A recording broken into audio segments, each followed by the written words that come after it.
Pour créer un environnement sain pour son enfant, on se doit d'être vigilant en matière de choix alimentaires. Il existe des ateliers.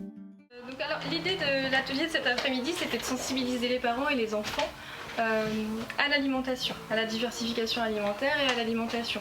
En présentant, il y a 4 ateliers à peu près par an. Là, on est sur la semaine du goût, donc on est parti sur les légumes d'hiver.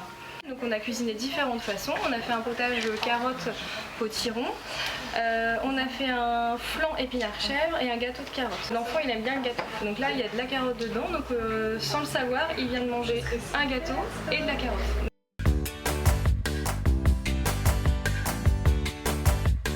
Bio si je peux, on peut aller chez les deux. De préférence la Biocoop, mais le supermarché parfois.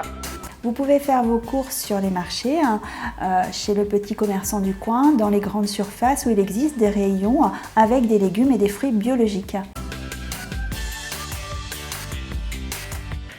La différence majeure, moi je la pose entre le fait maison ou le commerce, sans notion de bio ou pas bio, parce que même à la maison on peut choisir d'acheter des légumes bio ou des légumes pas bio. Mais voilà, la différence majeure entre le commerce ou le fait maison, ça va être le goût.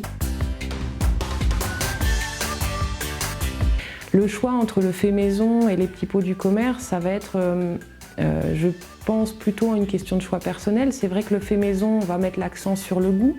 On aura un goût au plus près de la réalité de l'aliment. Il faudra simplement penser à la maison à pas saler. L'avantage du petit pot du commerce, c'est qu'il y a une réglementation qui fait qu'on a la sécurité d'acheter quelque chose qui correspond à la réglementation.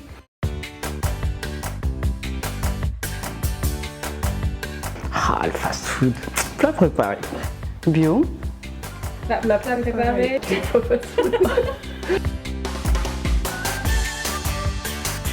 Quand on parle de plats industriels, on revient toujours sur des recommandations de consommer avec modération, puisque les quantités de sel qui sont ajoutées pour la conservation vont toujours être supérieures à ce que l'on aurait fait à la maison. Et le sel, c'est un exhausteur de goût, donc ça va permettre de rendre plus savoureux l'aliment qu'on consomme, faire saliver et donner plus d'appétit.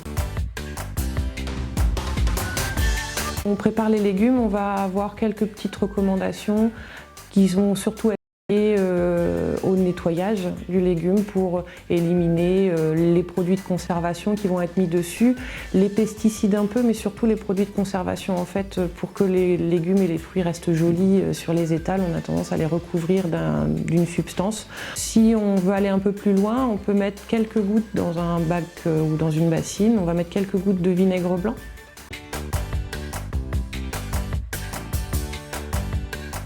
Je mets du verre. Du verre. Verre. Ah ouais, du verre aussi. Mais bon, parfois du plastique. Pour chauffer, réchauffer la nourriture, la boisson au micro-ondes, préférez un matériau stable comme le verre. Le verre, c'est vraiment l'idéal. Malheureusement, si vous utilisez du plastique, il y a risque avec la chaleur de diffusion du matériau plastique vers l'aliment, vers la boisson, et cela peut avoir des répercussions sur la santé. Il peut y avoir transmission de perturbateurs endocriniens qui ont un impact sur la santé des enfants, des femmes enceintes, des adultes. Donc l'idée, c'est vraiment de s'en prémunir. Pour cuisiner à la maison, utilisez de préférence des casseroles en inox, ça dure très longtemps. Et puis vous pouvez également utiliser des récipients en fonte, des récipients en fer pour cuisiner. Un conseil tout simple, si vous avez chez vous donc, des matériaux avec du téflon, dès qu'ils sont usagés, dès qu'ils sont rayés, profitez de ce moment-là pour les jeter et achetez de préférence des récipients soit en inox, soit en fer, qui sont plus sains pour la santé.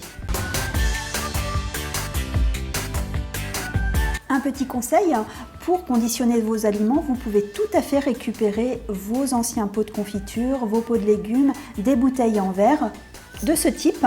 Vous faites ainsi des économies et puis vous faites un grand geste pour la planète.